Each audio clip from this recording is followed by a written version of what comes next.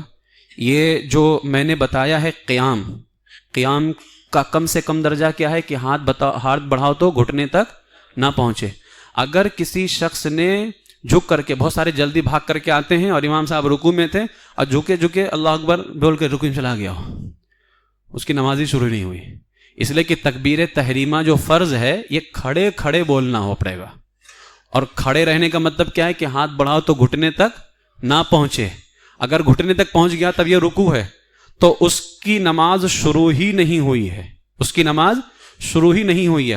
بہت سارے حضرات یہ غلطی نفل میں بھی کرتے ہیں. نفل جیسے بیٹھ کر کے پڑھتے ہیں تو نفل میں آپ کو تکبیر تحریمہ بالکل سیدھے رہ کر کے ہی کہنا ہے. بہت سارے جھک کے بولتے ہیں نا اللہ اکبر، آپ جیسے ہی نفل میں جھکیں گے آپ رکوع میں چلے گئے. یہ غلطی لوگ ہر کوئی کرتا ہے، شاید و باید کوئی نہ کرتا ہو.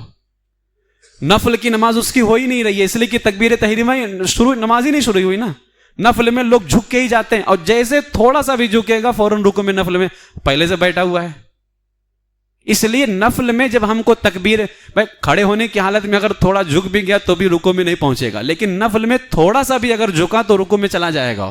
اس لیے نفل میں جب تکبیر تحریمہ کہیں تو آپ جو ہے کھڑے کھڑے کہنا، بالکل سیدھے بیٹھے رہنا ہے، آپ کو جھکنا ذرا سا بھی نہیں ہے. ٹھیک ہے، اگر ذرا سا بھی جھکا تو اس کی نفل کی نماز ہوگی ہی نہیں. یہ ایک چیز یاد رکھنا ہے. دوسری چیز یہاں پر یاد رکھنا ہے، ثنا اور تعوذ اور تسمیہ پڑھنا کیا ہے؟ سنت. کوئی بندہ آیا تکبیر تحریمہ کر کے جلدی میں، اس نے الحمدللہ رب العالمین، اب یاد آ رہا ہے مجھ کو تو یار وہ ثنا ہونا سب پڑھنے کا تھا، اب پلٹ کے نہیں آئے گا آگے. اسی طرح کوئی بھول گیا ثنا پڑھنا، اعوذ باللہ سے شروع کر دیا، اب پلٹ کے ثنا واپس نہیں پڑے گا، اس لیے کہ اس کا محل جو تھا، اس کی جگہ جو تھی وہ ختم ہو گئی. اب جو شروع کر چکا ہے، اس لیے کہ سورہ فاتحہ وغیرہ سب واجب اور فرض کے اس میں سب آتے ہیں. انشاءاللہ تعالیٰ کل قرات کی بات ہی آئے گی تو انشاءاللہ سب بتائیں گے کل. تو اگر ثنا یا تعوذ یا تسمیہ چھوٹ جائے اور سورہ فاتحہ شروع کر دے تو پلٹ کے پڑے گا واپس نہیں، یا ثنا چھوٹ جائے اعوذ باللہ بسم اللہ شروع کر دے تو پلٹ کے واپس ثنا پڑے گا؟ بالکل بھی نہیں. یہ چند مسئلے بھی تھے، آپ لوگ اس کو ذہن میں رکھیں. اللہ تعالیٰ ہم سب کو شریعت مطہرہ پر عمل کی توفیق عطا فرمائے، صحیح معنوں میں نماز پڑھنے کی توفیق عطا فرمائے. وآخر دعوایا ان الحمدللہ رب العالمین.